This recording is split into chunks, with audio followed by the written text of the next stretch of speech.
खबर शामिल करने आ फैजपुर खोर तू, जिथे शाखे अदब फैजपुर ते आले अंसार पाकिस्तान दे प्रबंध हीठ माहाना फकीदिल मिसाल प्रोग्राम खानकाहे मुश्ताकिया ठट्ठा लंगिया वाला फैजपुर विच मुनक्कद होया, जेदे विच आन वाले मेहमानां दी दस्तारबंदी कीती गई अते नवीं किताबां दी रोनुमाई भी हुई।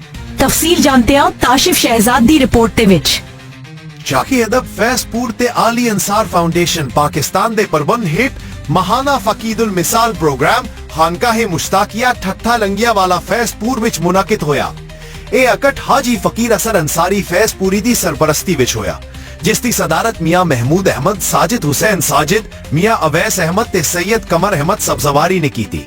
निजामत दे फराइज अकील शाफी ते हाजी फकीर असर अंसारी ने सर अंजाम दिते। हाजी फकीर असर अंसारी ने आन वाले मेहमानां नू चादर ते माला पहनाया।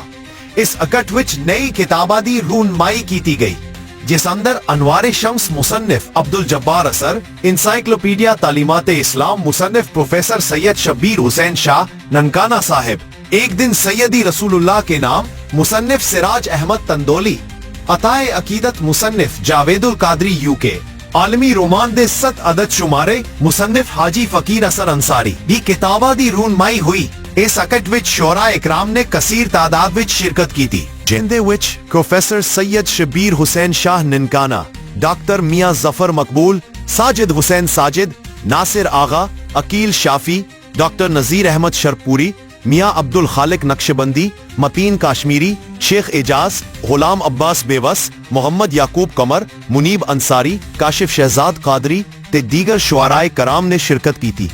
अकट दे आखिर ते लंगर नाल मेहमाना दी सेवा की गई।